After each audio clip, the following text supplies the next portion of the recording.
ঘন জঙ্গলের মাঝে পাড় বেয়ে নেমে আসছে দুধ সাদা জলধারা। চলুন ঘুরে আসি এই বর্ষায় সাসারাম তুতলা ভবানী ওয়াটারফলস থেকে। আর প্রবল ঝর্ণার পেছনেই রয়েছে মা তুতলা ভবানীর মন্দির। সকাল 10:30টায় সাসারাম স্টেশন থেকে আজকের ট্যুর শুরু করেছি। 3টে কুণ্ড দেখেছি, আবার চলে এলাম আমরা তুতলা ভবানী মন্দিরে। এখানে আসলাম তখন ঘড়িতে বাজে 2:45। এই টোটোগুলো করে এলাম, 10 টাকা ভাড়া নিল। টোটোতে আসতে না চাইলে আপনারা হেঁটেও আসতে পারেন। এই রাস্তাটা 1.5 কিলোমিটার।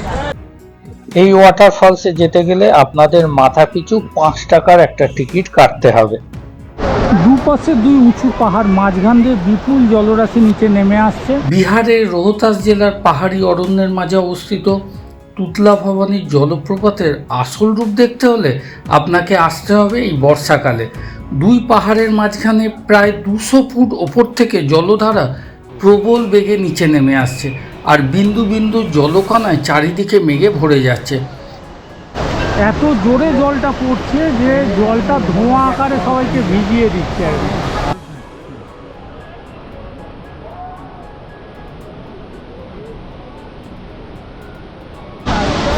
মনের আনন্দে চান করছে এরা। ওরে বাপরে বাপ, কি জলের ঝাপটা! এইভাবে দেখেছেন কোনদিন তুতলা ভবানীকে? কাঠ পুরো ঝাপসা হয়ে যাচ্ছে, প্রচন্ড জলের ঝাপটা।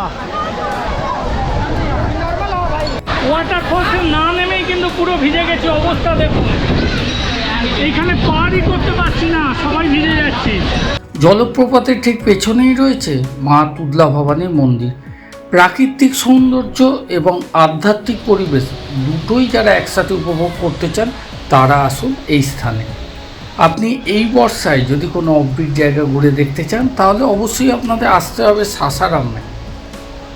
এই পাথরের নিচেই মা তুতলা ভবানীর পুজো হচ্ছে, তো খুব ভালো লাগলো দর্শন করে। খুব সুন্দর এক জায়গা।